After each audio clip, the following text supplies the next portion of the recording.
Olá, seja muito bem-vindo ao Vozes em Debate, um bate-papo sobre o tema do nosso último episódio do podcast Vozes, Histórias e Reflexões. O tema foi a compulsão sexual e hoje eu recebo aqui nos estúdios da CBN a psicóloga do Prosex, do Projeto de Estudo de Sexualidade Humana da USP, a doutora Roberta Rodrigues Alves Torres, e recebo também o psicanalista Pedro De Santis. Sejam muito bem-vindos, muito obrigada por estarem aqui com a gente hoje.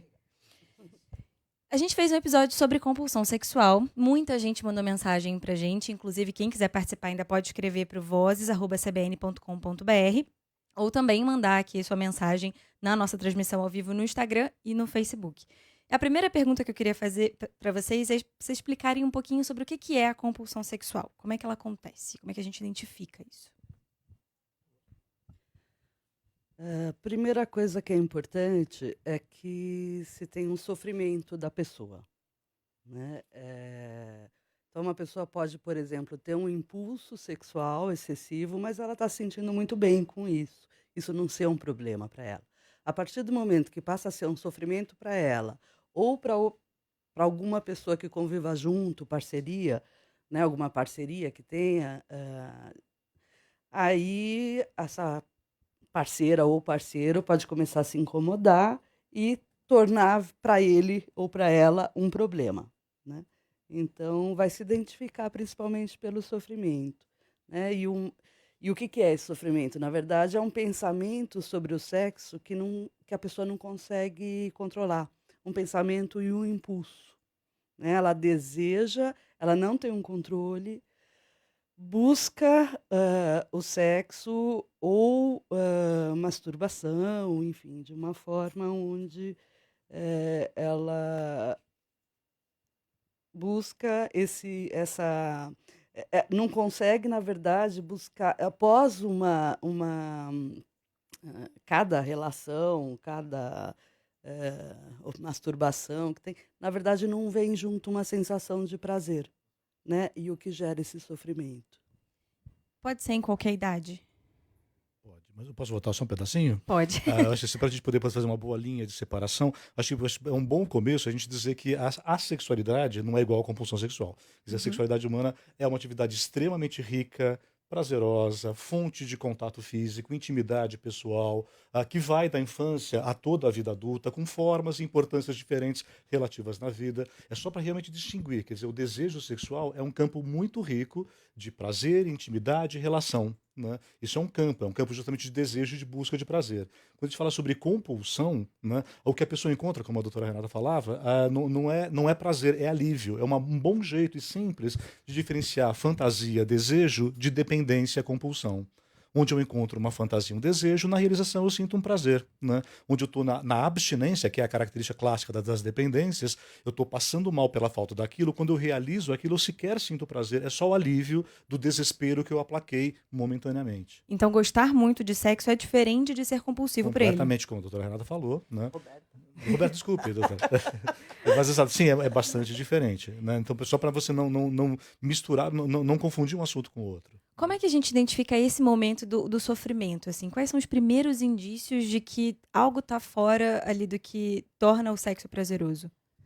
Então, vamos entender que a própria pessoa vai ter que identificar isso, que é um prazer, né? Desculpa, que há uma dor, que há um sofrimento. Então, por exemplo, já tem de casos que a pessoa não conseguia chegar no trabalho, né? Ela ia, vamos dizer, de banca de revista em banca de revista, comprando revistas, comprando, de alguma forma, algo que a pudesse posteriormente satisfazer. Parava de banheiro em banheiro no caminho, né, então a pessoa percebe que ela está sem o controle, né, e aí começa a gerar sofrimento, né, a falta de controle, ela vai se aproximando, ela deseja, não sei se é a palavra, mas enfim, ela pretende chegar no trabalho, né, mas de verdade não consegue. Então, dependendo do nível de situação, onde começa a atrapalhar o trabalho, onde começa a atrapalhar a relação que a pessoa tem, né, isso vai dando indícios para ela que é algo preocupante, né.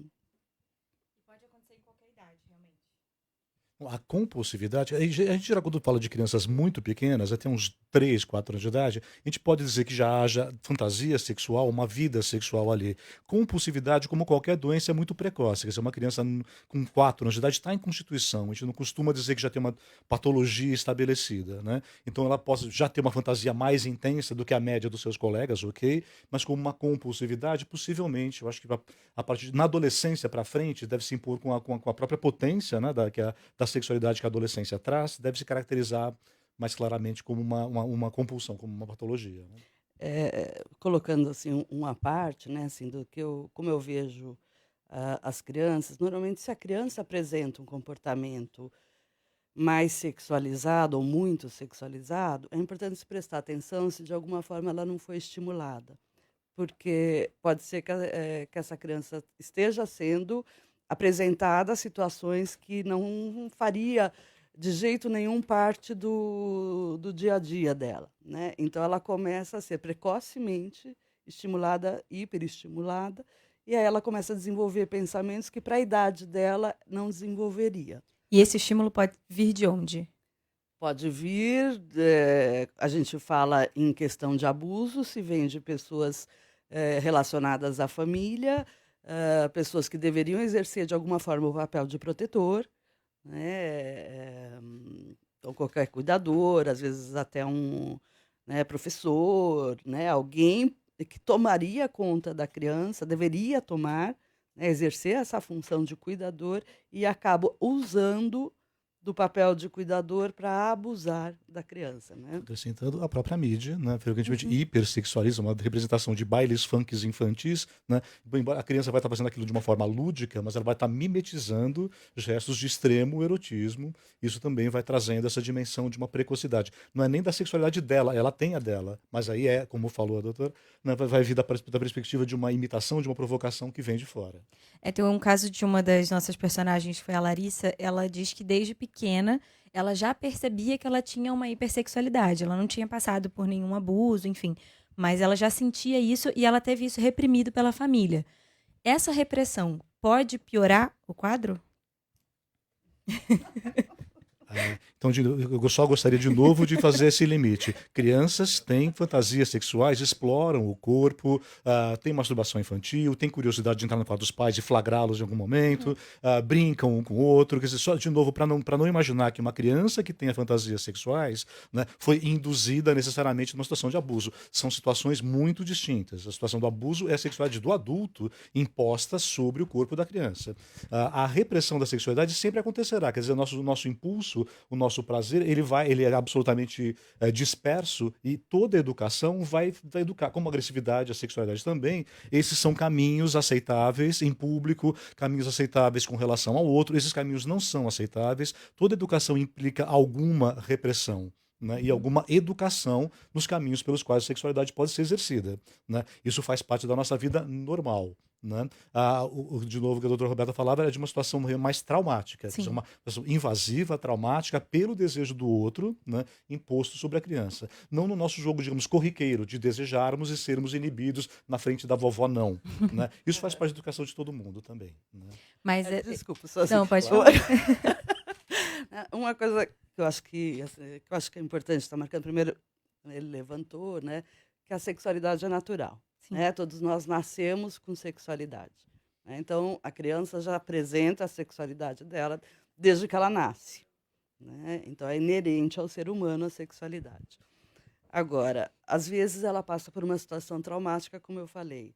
Às vezes a situação traumática pode vir de uma outra forma, por exemplo, um excesso de castração, né? Então, uma criança que vai se tocar e que seria uma coisa natural, passa a viver uma situação de que tudo não pode, tira a mão daí, e aí ela vai criando um sentimento meio vergonhoso, e é lógico, para uma criança vai virando também uma curiosidade.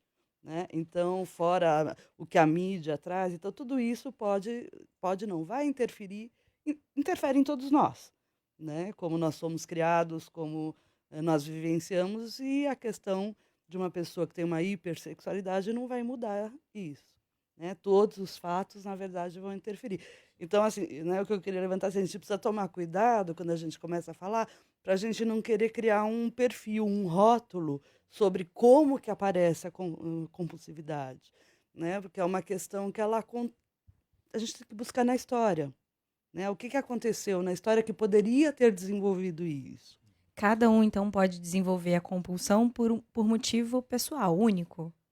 Eles. Pessoal, São né? motivos, quer dizer, ninguém é a pessoa que se tornou por um motivo só. Sim. Quer dizer, há todo mesmo quando a gente fala de uma situação traumática, a situação traumática não é apenas um acontecimento, né? É o que aconteceu com esse acontecimento. Houve resposta, houve reação, foi significado, não foi significado. Quer dizer, não é nem um simples gesto de alguém forçar a criança que transforma imediatamente em trauma. Quer dizer, nós todos somos resultados da nossa história.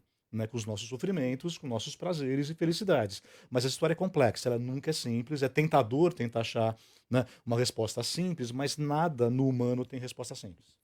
Tem uma mensagem do nosso ouvinte, do Rui, que ele mandou pra gente pelo e-mail, que foi o seguinte: eu conheci uma mulher que tem a síndrome de borderline, e ela é bipolar. Ela toma muitos remédios, mas a libido da moça continua altíssima. Ela já toma essas medicações. Ela precisaria de um outro tratamento para trabalhar o impulso sexual? O que ela poderia fazer?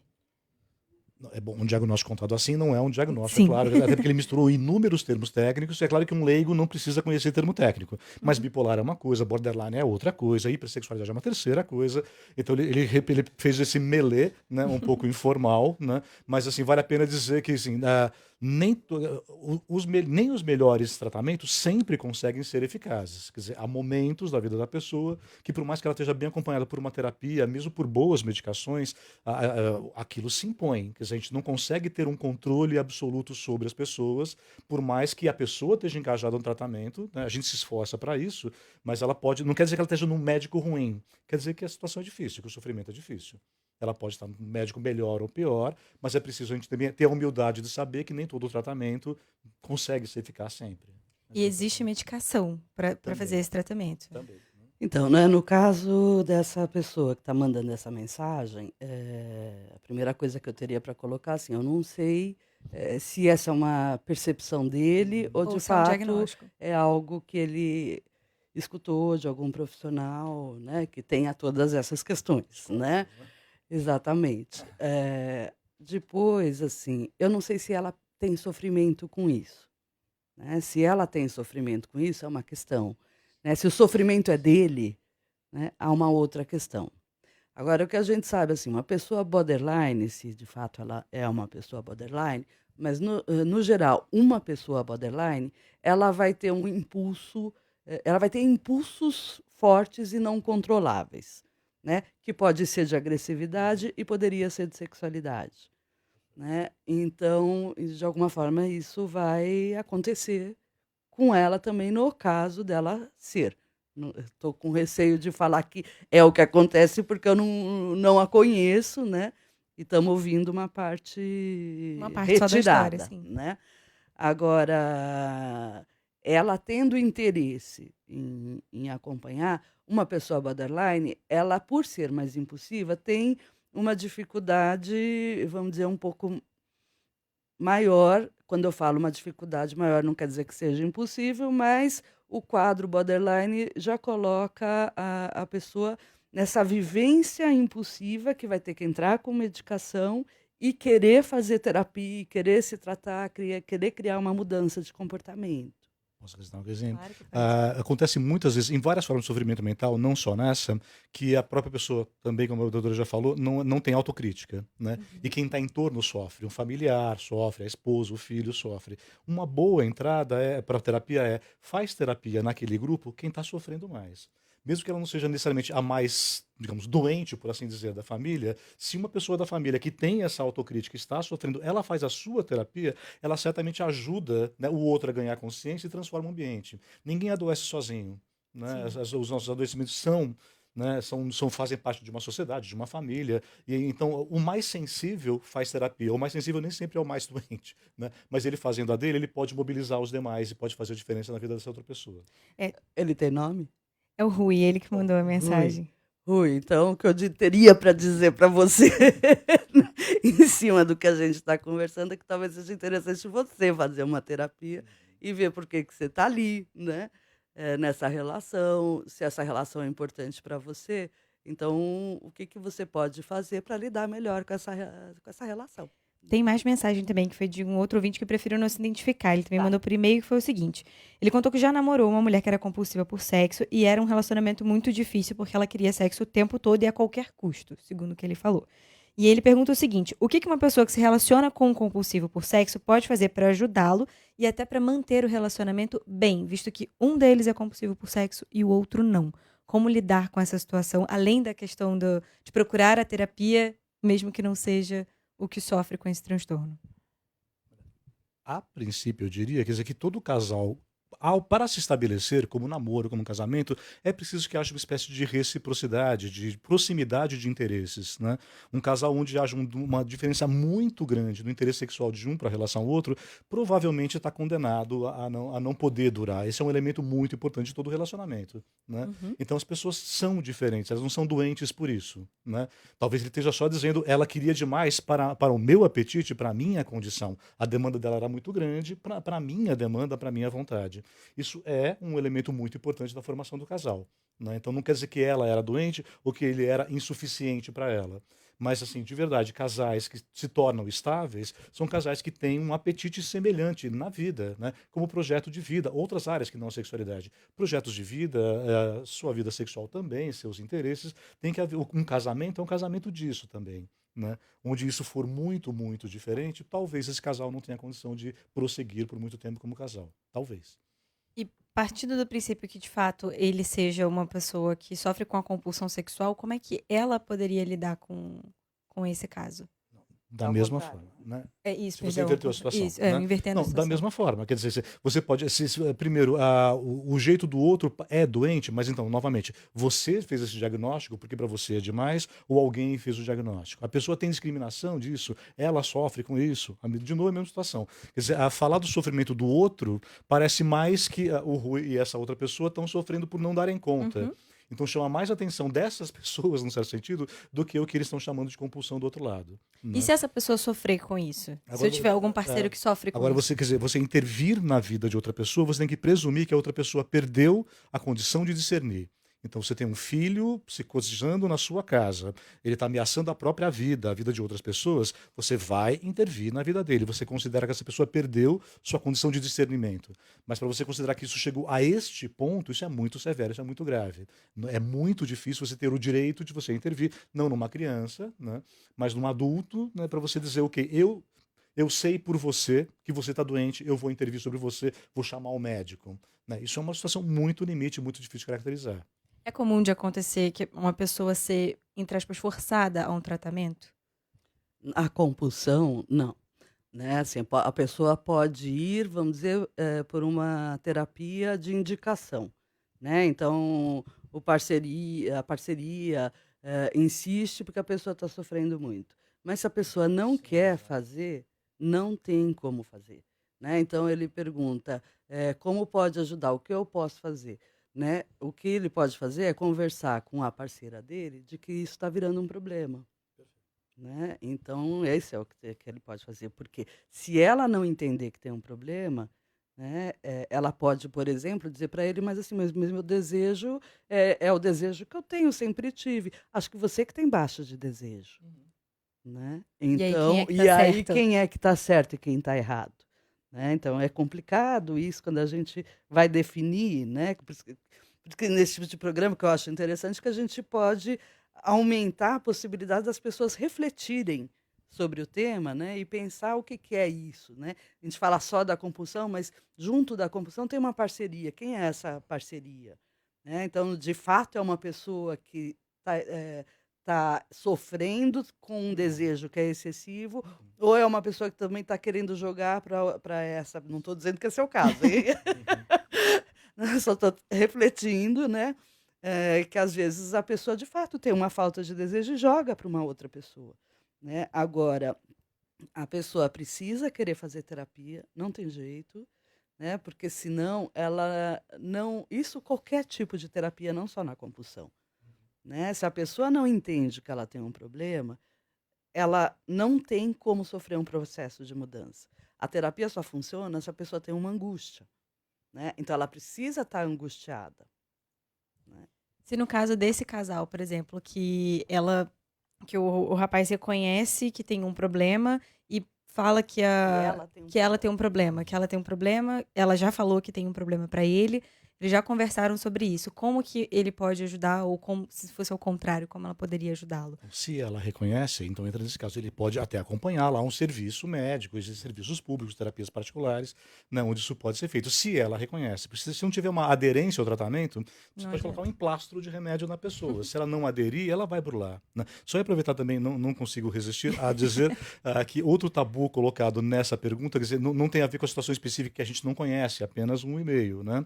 Mas o tabu do desejo feminino, né? Uhum. Sempre é bom dizer que a gente está muito acostumado a pensar o homem quer o tempo todo, a mulher tem que dar conta daquele mala que quer o tempo todo e chama ela de frígida, né? Quando a mulher quer muito e quer mais do que o homem, a gente está lidando com um tabu e tanto do desejo feminino, da demanda feminina e do cara intimidado, É né? mais difícil de A lidar gente com tem isso, né? 3.000 anos de repressão dizendo ó, sujeito-objeto. Quando o objeto não é mais objeto e se ergue dizendo, escuta, não tá bom para mim, eu quero mais, eu quero melhor e eu quero mais, né, o cara fica intimidadíssimo. E aí ele pode, eventualmente, de novo, não sei se é o caso, tadinho deles, a gente está lascando, mas eventualmente ele pode se ver na situação de ela é doente, eu sou normal. Né? A gente é diferente, não tem um normal, um doente em geral, tem pessoas com demandas diferentes e, como todo casal, precisa construir, se conseguir construir, um caminho do meio, um caminho bom para os dois. E a mulher sofre mais preconceito mesmo, né? Quando Com se toda assume. certeza. A dificuldade de assumir a compulsão sexual no caso de uma mulher é bem maior. Onde é que você aprendeu isso, menina? Com você? É. Como é que é esse processo de você se reconhecer e procurar um tratamento? Como é que as pessoas chegam Então, pra teve vocês? uma paciente do Prosex que a gente atendeu, desculpa, que ela começou porque o marido reclamou, né? Porque, na verdade, ela gostava de ter, como o marido não estava lá a todo momento, ela gostava de ter uma certa intimidade com o animal, né? Então, ela, de alguma forma, sentia muita excitação, muito orgasmo, e procurava isso o tempo todo.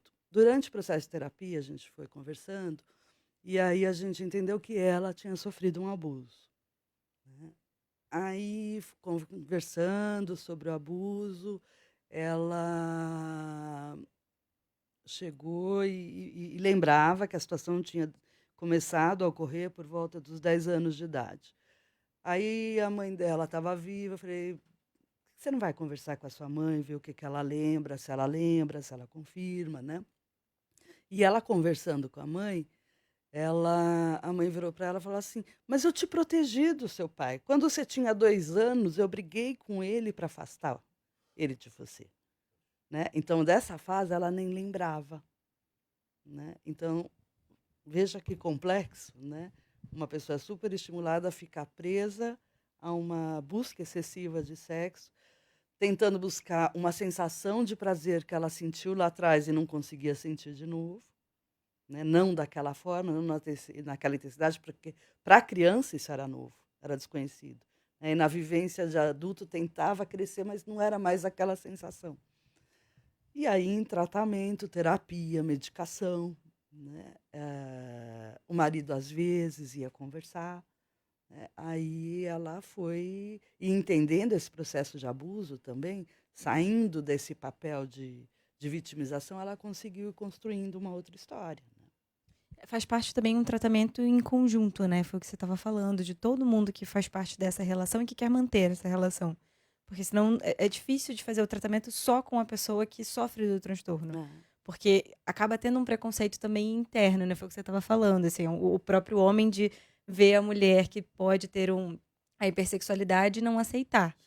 E o contrário é mais aceitável também pela própria sociedade, né? Os conjuntos, quer dizer, como você falou, a família, quer dizer que a gente adoece, a gente se constitui em grupo, em família, a gente adoece junto também. às vezes estoura em um sofrimento que é da família inteira, né? Mas também o conjunto, como a gente tem falado bastante, de psicoterapia com medicação. Quer dizer, muita gente acha que é uma concorrência, o psiquiatra de um lado, o psicólogo do outro. A gente trabalha muito em conjunto, né? Inúmeros, eu sou psicanalista, sou psicólogo de formação, eu não medico, não tenho formação para isso, eu tenho colegas psiquiatras que eu trabalho, com que eu trabalho juntos. E assim, quanto mais intenso o sofrimento, mais importante é que a gente mobilize todos os recursos possíveis em favor da vida daquela pessoa, né? A pessoa pode trocar de compulsões ao longo da vida? É mais difícil? Assim, quando a gente fala de novo, desejo, dependência, né? Depois é complemento. Mas assim, o desejo em geral é feito de fantasia. Então ele é um pouco mais maleável. Se eu me frustro num campo da minha vida, estou mal no casamento, capricho no trabalho, né? Estou mal no trabalho, vou para o shopping, né? Não sei, eu vou para a geladeira. O desejo permite ter uma maleabilidade porque ele é mais simbólico. Em geral, as dependências são muito concretas. As dependências em geral, as compulsões em geral, elas são muito mais concretas. Elas não admitem substituição. A pessoa, por isso, então, ela vive o tempo inteiro, o padrão é do consumidor de cocaína, né? Enquanto ele está consumindo, ele já está pensando quando vai ter acesso à próxima dose. Ele é escravo, daí a palavra adição é uma dependência, né? Uma escravidão, literalmente. Então você tem um objeto muito específico e só o encontro muito específico daquele objeto aplaca a dor da abstinência. Então é muito, muito mais difícil você pegar um cara que operou o estômago, o que ele faz com a compulsão dele depois. Você fazer um degrau menor de dependência de droga. É muito, muito mais difícil essa troca na dependência, na compulsão, do que no desejo corriqueiro que quase todos nós temos. Assim, né, na questão da alimentação, por exemplo, as pessoas que fazem a cirurgia bariátrica, né, há estudos, né, de que a pessoa tirando a alimentação, ela pode entrar numa questão com álcool, né? Aí nós vamos entender que há uma questão oral, né, que é uma ansiedade oral, né? Então, se ela não fez uma terapia que buscasse o significado daquela dependência, né, porque a gente pode colocar numa dependência, numa compulsão, alguma função emocional nossa, que a gente tem que descobrir o que é, e a terapia ajuda. Acho que por isso que é importante a terapia, né? Mas a pessoa, se ela não trabalhou direito, ela tinha uma necessidade de ingerir. Ela ingeria com alimentos. Algo não se resolveu, não fechou, continua com a bebida, né? Mas na questão de atividade sexual, também não vejo muito essa questão de substituição, né? Eu vejo que a pessoa tem um movimento de busca intensa, né? Ela quer preencher com algo que é um vazio que ela sente, né? E é uma busca insaciável de um prazer que não vem, né? E isso faz a pessoa buscar de novo, né? Então a intenção é que ela possa ir entendendo qual é esse buraco, né? Para que emocionalmente a gente possa ir ajudando a preencher, né? Tem cura, né? É uma pergunta, né? É complexo, né? Porque se a gente for parar para pensar em você tem compulsão sexual? Não. Então você não tem compulsão, mas com certeza você tem outros buracos emocionais, Sim. né? Então, mesmo com a terapia, né, a gente pode preencher esses buracos, mas dizer nunca mais vou sentir aquela dor, não pode, né? Então, algum momento pode ser que a gente Algum se gatilho. vê, algum gatilho traga uma sensação de uma falta de infância, né? Só que quanto mais terapeutizado a gente tiver, mais consciente, mais a gente vai saber reconhecer os gatilhos e, se entrar, consegue sair mais fácil, né? Por isso que é importante a terapia. Posso puxar também um pouquinho? Quer dizer, o padrão de novo da dependência de álcool, que é mais antigo, estudo, é mais consagrado, a gente tem pretensões grandes terapêuticas de que a pessoa possa fazer uma boa análise e constituir-se internamente de uma forma que ela não está constituída. Mas, enquanto isso, é demorado, é caro, não é acessível para a maior parte das pessoas. A gente admite de muito bom grado grupos de apoio. Então, pessoas que têm dependências em geral, são pessoas que não dão conta de si. Lembra, até mencionei parece no podcast, a gente nasce dependente. A gente vai ganhando autonomia. Algumas pessoas não ganham autonomia, elas permanecem independentes, né? Então, essas pessoas que não ganharam uma certa condição interna de se autossustentar, elas vão ser muitíssimo beneficiadas enquanto estão em análise, se puderem fazer análise, na frequência de grupos, onde se troca experiência e um fortalece o outro, Né? Isso tem em vigilância do peso, isso tem no álcool, na cocaína. Esse é um elemento de força do grupo que ajuda a pessoa a ser contida pelo grupo enquanto ela não consegue se conter. Então, é um ganho terapêutico no caminho do que a gente gostaria que possa ser feito de forma mais consistente. No caso da compulsão é o DASA, né? O dependente de amor e sexo tem E em no vários caso, lugares. eu não sei se cabe falar, né? No Prosex, né? Cabe falar, né? Porque o Prosex é um projeto, né, de estudos em sexualidade e nós atendemos várias questões de sexualidade, desde disfunção sexual, questões de gênero e questões de preferência, né, de escolhas de parceria que não está reconhecido como adequados, e a compulsão é uma questão também que se trabalha lá. Né? E lá é gratuito, né, porque é do Hospital das Clínicas, né, eu acho que é um espaço importante, porque vai estar recebendo um suporte psicológico, vai estar recebendo suporte psiquiátrico, então vai estar sendo acompanhado por uma equipe, e a gente faz terapias individuais e de grupo. E como é que a gente procura o Prosex, quem precisa? Tem um telefone, né? Quer pegar? Eu fiz a colinha aqui que eu não sei. O telefone do Prosex é 2661 6982. Tá? É o DDD 11. 11, São Paulo. Então é 11 2661 6982. Isso, é o Hospital das Clínicas da Faculdade de Medicina da USP de São Paulo. Vou me permitir um comentário aqui que é procure sempre isso. Hospital das Clínicas, Hospital São Paulo, grande centro de referência público, nós temos um padrão altíssimo, hospitais dia de bairros, né? Porque infelizmente o nosso campo psi tem muita gente mal formada, muita gente atendendo sem ser formada. Né? A área psicológica, eu acho que ela é especialmente caprichada em ter pouco controle na qualidade do serviço oferecido. Então, sempre que você procurar uma psicoterapia, em qualquer situação, um tratamento numa situação ainda mais severa como essa, sempre procurar centros de referência, pessoas muito bem indicadas, com currículos importantes, porque, infelizmente, tem muita gente ruim. Na hora do desespero, você corre o risco de cair no Marapuca. Né? Inclusive, no episódio, a própria personagem que a gente conversou, a Larissa, ela procura um psicólogo durante a adolescência e ele fala pra ela que era fogo adolescente.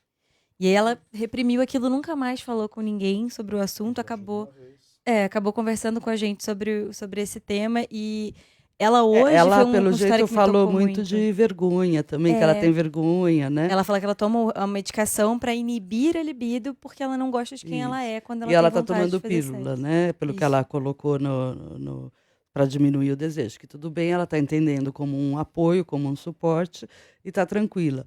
Né? Mas se ela puder repensar e procurar uma pessoa especializada nessa área, né? Talvez ela não precise viver morrendo de medo de ter desejo.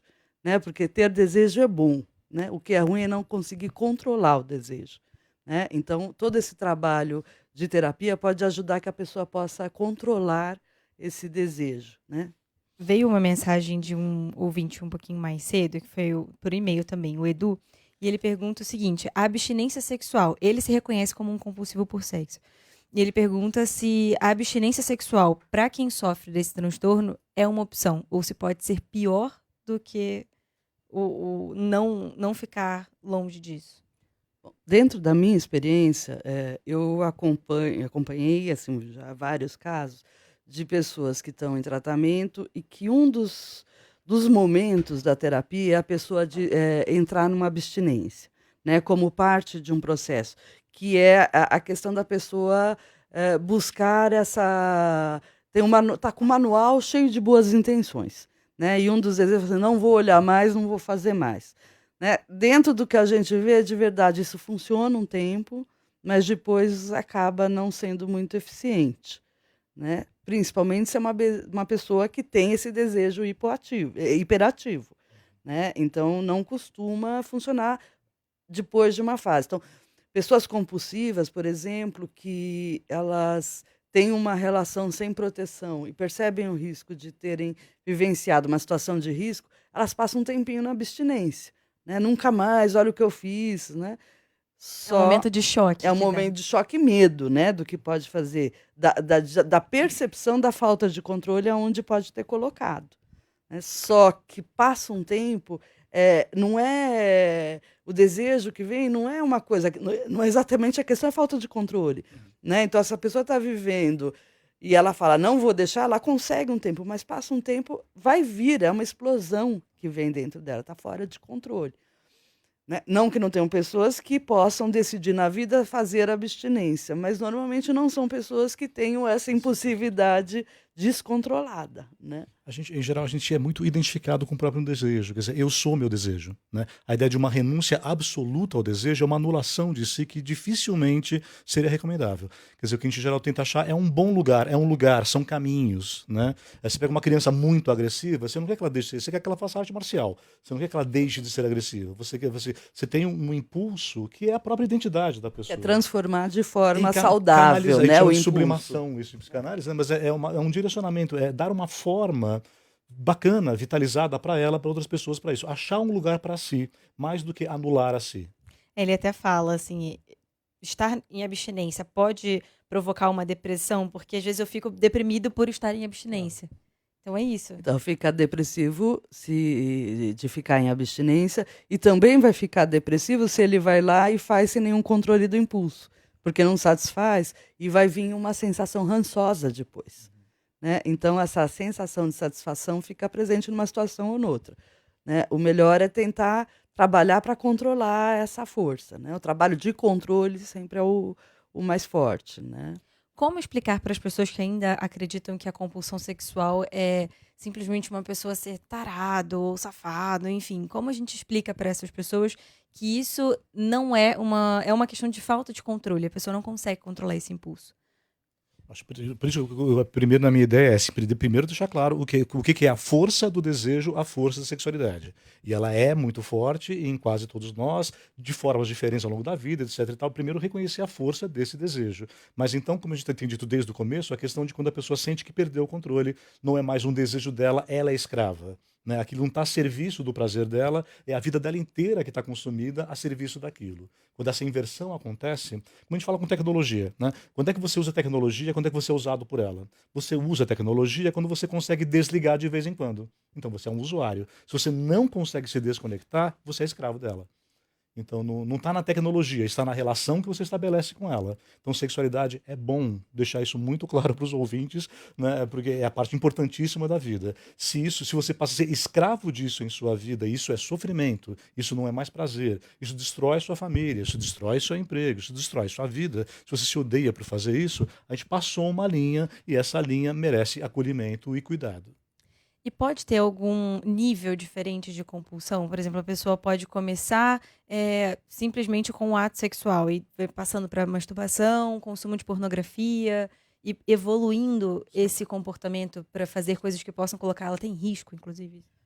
É uma possibilidade, não quer dizer que seja o indicativo, né, que irá acontecer, mas há sempre uma... Cada caso é um caso. Cada caso é um caso. Né? Mas pensando que a pessoa quer vivenciar o prazer e que ela pode começar a entender que aquilo já ficou meio repetitivo, né? Ela pode procurar mais coisas. Né? Então, isso acontece mais, assim, essa coisa de ir testando o limite numa relação sadomasoquista, por exemplo. Né? Então, há um teste de limites que pode ir aumentando. Por isso que é importante que os casais assim possam combinar códigos. Né? Agora, é que depende o lugar que entrou essa compulsão. Né? Eu tive um paciente que, por exemplo, ele gostava de caçar na internet. Né? Caçar para ver se a outra pessoa iria se despir na frente dela. Então, ele ficava 2, 3 horas, 4, 5. Também deu problema no casamento, estava dando problema no trabalho, não conseguia executar tudo direito. Mas ele ficava lá criando situações de sedução para que a pessoa se abrisse. Na hora que...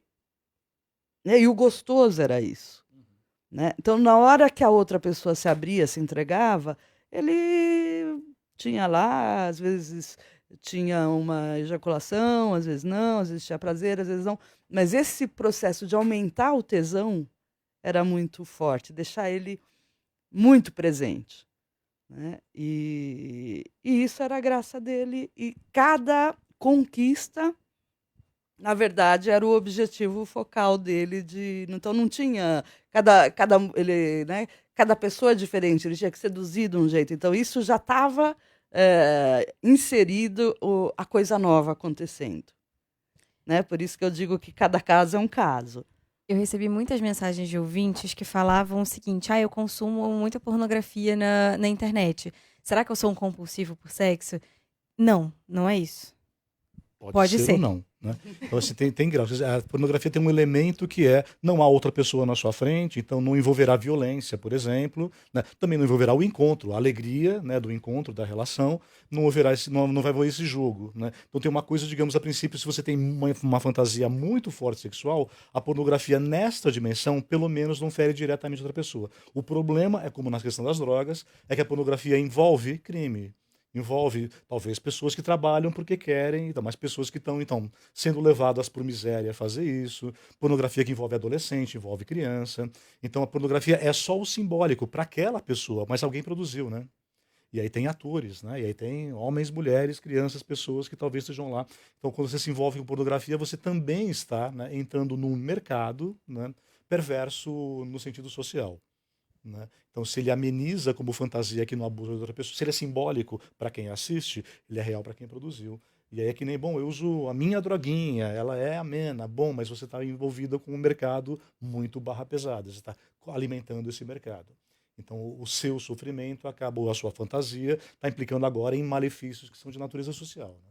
Né? Na verdade, passa a ser complicado se essa pornografia envolver criança. Né? Nesse caso, aí sim ele está entrando. Aí está entrando no crime, né? Agora, as pessoas podem procurar pornografia e entender quando quando são os adultos envolvidos, e está tudo ok, não vou dizer que é legal, nem que não é legal, né? Se tá bom para o outro, está bom para o outro, né? Desde que não machuque ninguém, né? No caso de criança, na situação é diferente. Né? De alguma forma, ela teria sido abusada se ela está na pornografia ali. Né? Mas nem todo mundo que procura pornografia vai ser considerado compulsivo, é óbvio. Né? Agora, muita gente justifica, né, a compulsão porque ele não vai lá encontrar, não está colocando em risco ninguém. Né? Não traindo minha não família. Não está contraindo nada. Né? Então, não estou contraindo nem traindo, porque é só a internet. Aí a fantasia pode correr sem a transgressão física. Né? Para algumas pessoas já é traição se o outro tiver na pornografia. Sim. Outras pessoas só será traição se eu partir ao ato. Então a liberdade de pornografia pode ser um escape de fantasia para quem não quer ir ao ato. Né? Então vamos pensar que pode ter uma pessoa que vai sei lá, no final de semana, não tem o que fazer, vai lá se divertir um pouquinho. Né? Não fez nada, não tinha nem sábado nem domingo, fez lá sábado e domingo. Agora, tem pessoas que vão lá todo dia, né? E gastam suas horas, gastam seu tempo, hora que poderia estar produzindo outra coisa, dando atenção para as coisas, que é a questão que você levantou sobre o que você faz com o uso, né, do aparelho, por exemplo, né? Celular, etc. Né? Porque aí você começa a ser dominado por aquilo. Então, aquilo tem um domínio sobre você. No caso desse impulso tão forte, que é incontrolável, a pessoa pode chegar a cometer atos dos quais ela não consiga se lembrar do porquê fez. Isso é comum? Isso é possível, né? Não vou dizer que é comum nem incomum, mas assim, isso é uma questão possível. Se você pegar, por exemplo, pessoas que fazem uso de bebida alcoólica junto, né? É muito comum você já escutar isso. Bebi tanto que eu não lembro nada. Né? Aí, depois ela vai ver onde ela se meteu, o que ela fez. Existe uma questão, vou buscar mais sexo porque eu usei bebida, ou eu justifico a bebida para poder fazer mais sexo. Né? Então, tudo isso a gente tem que olhar, tem que pesar, né? Tem que pesar qual é a extensão da questão. Né? Já vale, antes da compulsão, vale já para o desejo. O nosso desejo realmente é muito forte e a gente é muito bom em justificá-lo. Então, eu realizo o meu desejo e eu crio uma lindíssima narrativa para justificá-lo. Né? A gente é muito eficiente nisso. Eu quero muito aquilo, eu vou atrás daquilo. E aí eu conto uma história gigantesca da minha família, o meu trauma, sei lá, que vão fazer uma narrativa que edulcore, né, aquilo que foi a permissividade que eu me dei. Né? Nosso desejo já é ótimo nisso. A gente racionaliza o que a gente foi levado a fazer pelo desejo. Mas primeiro veio o desejo, com toda certeza. Teve uma época eu desenvolvi lá um trabalho também com pessoas que tinham problema com comida, né? Então tinha uma questão com a obesidade. E aí um dos componentes de um dos grupos uma vez falou assim: gordinho tem, como é que ele falou? É bem-humorado, guloso e sem vergonha. Eu falei, como assim? Né? Preconceito. O que significa isso? Significa que assim, perguntam para mim, você comeu? Eu falo, não comi nada. Né? Então eu estou trazendo isso como exemplo, que assim, né, a questão da sexualidade às vezes não fica tão diferente disso. Né? Depende de como a pessoa lida, ela pode lidar desse jeito, meio até o momento que ela olha, né? A pessoa gordinha, uma hora ela pode pesar na balança e falar, eu estou de um jeito que virei mórbido e eu não posso sair mais de casa, então eu vou tomar uma decisão ou não. Né? Não é diferente com a questão sexual. Né? Até aqui está divertido, até aqui está dando para fazer brincadeira. Né? Agora eu estou começando a entrar em risco de perder meu emprego, meu casamento, minha vida. Foi o né? caso até de uma das personagens que a gente colocou, que foi a Vanessa, que ela achava divertido tudo. Isso. Ela achava tudo engraçado, enfim. Teve horas que ela chegou a se questionar. Ela disse, eu não sei se eu sou compulsiva, acho que eu só gosto muito de sexo. Mas ela falou assim, mas eu já fico assistindo pornografia no trabalho, então talvez eu já tenha passado do limite. Em alguns momentos durante a nossa entrevista, ela ficava assim, sabe que eu não sei? Deixa eu falar que eu acho que talvez, não sei. Essa é a tal da justificativa. E talvez seja esse, talvez, um dos motivos que ela não foi procurar terapia também. Né? Porque ela não chegou à conclusão de que ela, de fato, tem um problema. Ela vive meio na dúvida. Exatamente. E guarda isso, que o principal sintoma é a abstinência. Quer dizer, se ela faz porque ela gosta, se pintar uma semana muito ocupada no trabalho, tudo bem, né? E ela retoma depois. Se ela tiver uma compulsão, se ela tiver uma dependência, ela não suporta. Então a abstinência, essa dor da abstinência caracteriza a dependência de um jeito Foi o muito que ela forte. falou, ela supria com a pornografia quando ela não conseguia, assim. E ela disse que chegou em alguns momentos a colocar em algumas situações em que ela não se colocaria se não fosse por esse impulso. Ela parou e pensou, ela falou assim, nossa, eu estive num lugar com X pessoas e eu não... Depois que eu parei pra pensar, você não devia estar aqui. Mas até ela pensar isso, ela já tinha feito. Já tinha sido levada por aquilo. Eu trabalho assim, né, com o pessoal que traz a questão da compulsão. Uma pergunta que eu sempre trago assim, você quer trabalhar isso ou não? E a pessoa usualmente fala, quero. Lógico que eu quero, estou sofrendo, não sei o quê. Mas aí entra a história do sem vergonha, né? Do gordinho sem vergonha. Né? Porque existe uma diferença entre querer e precisar. Né? E isso a gente precisa trabalhar muito com o paciente. Como né? é que é feito isso? Assim, conversando, né? Para que a pessoa possa assumir o que ela quer. Porque às vezes ela fala, eu quero, mas na verdade ela precisa, ela sabe que ela precisa, porque ela pode perder o emprego. Mas de verdade ela não quer largar porque é gostoso. E é gostoso mesmo. Né? Se consegue sentir algum prazer, ok. Mas se coloca a vida, alguma questão da vida em risco, né? Ela vai ter que olhar. Então, tá perdendo, tem que estar com possibilidade de perder tantas coisas que passa a querer, ou ainda o querer transgredir é mais forte. E outra coisa que é importante é buscar as motivações. Né? Então, até uma pessoa aí no programa anterior, né, colocou sobre ansiedade, né? Se tinha a ver com ansiedade ou não. Pode ser que tenha, pode ser que não. Né? O significado a gente procura se a gente, né, a pessoa vai procurar se ela quiser encontrar, não que seja fácil, porque ela às vezes vai ter que ver coisas que ela preferiu não ver. Né? Às vezes ela não foi abusada, mas ela assistiu uma hipersexualização dentro de casa. Né? E para isso ela vai ter que ver isso. Às vezes ela não assistiu no sentido de ver os pais terem relação, mas via que o pai vivia assistindo filme. Né? E de alguma forma os amigos achavam isso legal, então isso estimulou. Né? Às vezes poderia ter alguém da família que entrasse num jogo de sedução para conseguir coisas. Né? E ele entendeu que seduzindo ele conseguiria coisas. Então, o significado tem que ser buscado para que se possa trabalhar para uma modificação, uma forma de buscar uma modificação de comportamento, né. Ó, Éder Cristiano Moura mandou uma mensagem pra gente perguntando como é que funciona a medicação para compulsão. Isso depende também de cada caso. Não existe uma medicação única para isso, né? Pode fazer o tratamento como a Larissa fez com o próprio anticoncepcional, como existe também com. Usualmente, um psiquiatra teria que ter o acompanhamento de um Sim. psiquiatra, né, em que ele entraria ou com antidepressivo ou ansiolítico, depende da situação, mas na ideia de diminuir o desejo da pessoa, né, com uma medicação específica para diminuir, para que ele possa não ficar tão ligado a esse impulso, né, ou ser levado por esse impulso de uma forma. A ideia não é deixar a pessoa amortecida, sem desejo, porque desejo é importante, ter angústia é importante para a gente poder trabalhar. Isso é o mais difícil, né, doutora? É o mais difícil, né? Mas por isso que a gente trabalha em conjunto, né? Então a pessoa mantém um pouco de angústia, mas não a ponto de ser tomada por ela. Então a medicação funciona meio como uma bengala, né? Então imagina que você machucou tua perna, você não consegue andar direito, você precisa de uma bengala para andar, né? Então algo não está bem com as suas duas pernas para caminhar junto. Então você coloca uma bengala, que é a medicação, para te ajudar no caminho, né, e aí enquanto você fortalece você, pessoa.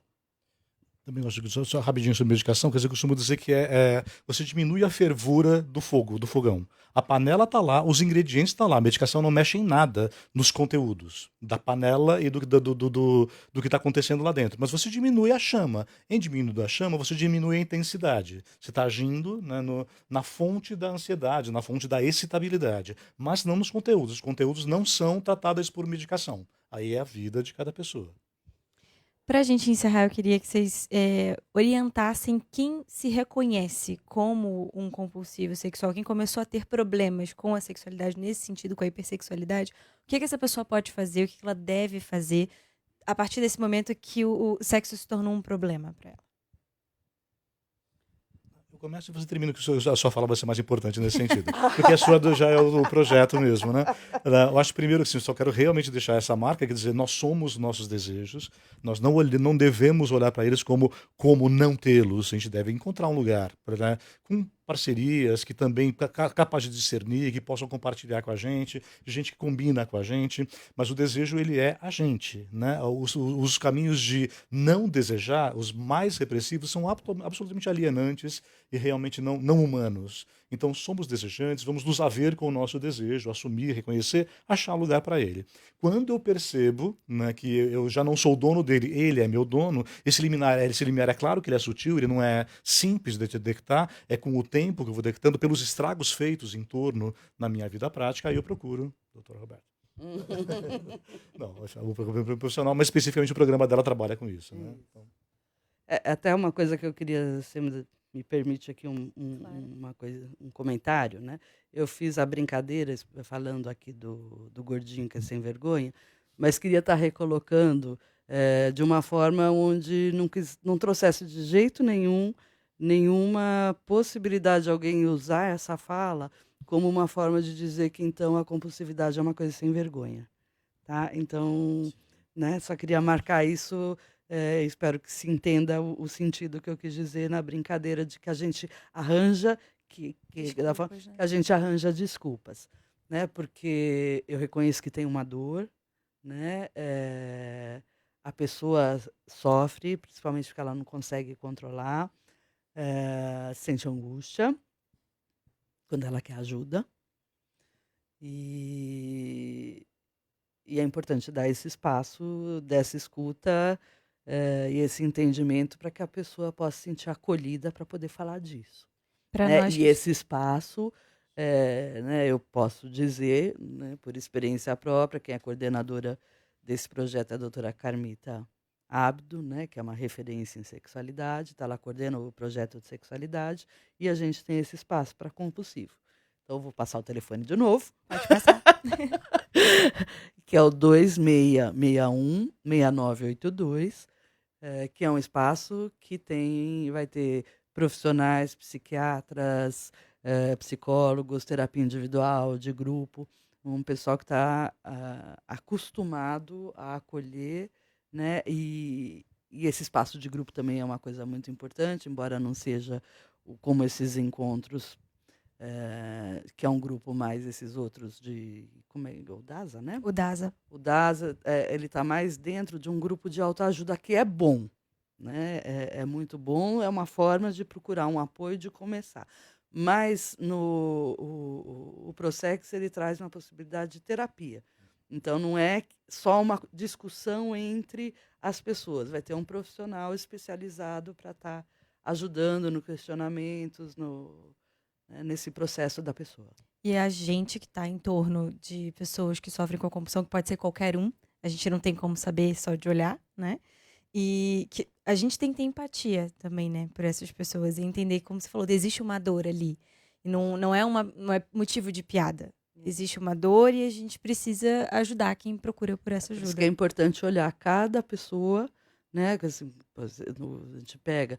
Né, eu falei de uma mulher que sofreu abuso, mas assim, N homens sofreram abusos também, né? Ou passaram por uma vivência com um adulto que deixou a sexualidade meia machucada, né? E acabou usando a hipersexualidade como uma forma de não entrar em outras angústias. Então, assim, tem um sofrimento ali, né? Tem um ser humano, né? Que a gente precisa...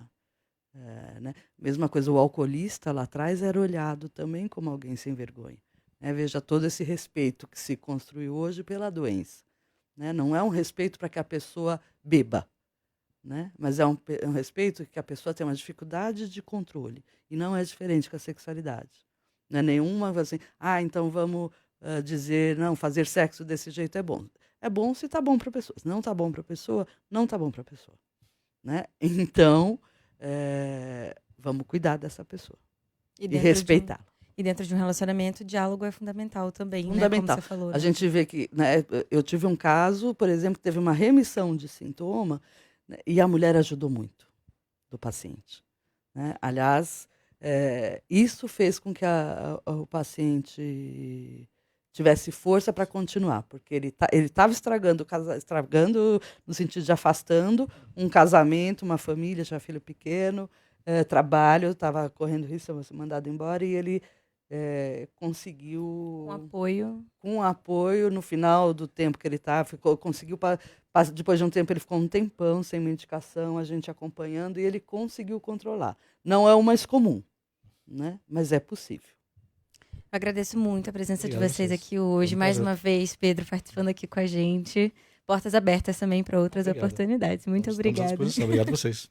Muito obrigada, doutora Roberta, também, por estar aqui com a Eu gente. que agradeço as dúvidas também. dos nossos ouvintes. Imagina. E a vocês, ouvintes, eu agradeço muito a companhia de quem esteve aqui com a gente na live, no Facebook e no Instagram. Eu lembro que na próxima semana tem um novo episódio, na próxima quarta-feira, logo pela manhã, tem um novo episódio. E na outra segunda, a gente traz um novo debate aqui. Eu não vou dar o spoiler de qual é o próximo tema. Mas na próxima quarta-feira tem um novo episódio. E eu lembro que você pode mandar sua mensagem pra gente. É só escrever pro vozes@cbn.com.br. E até o próximo Vozes.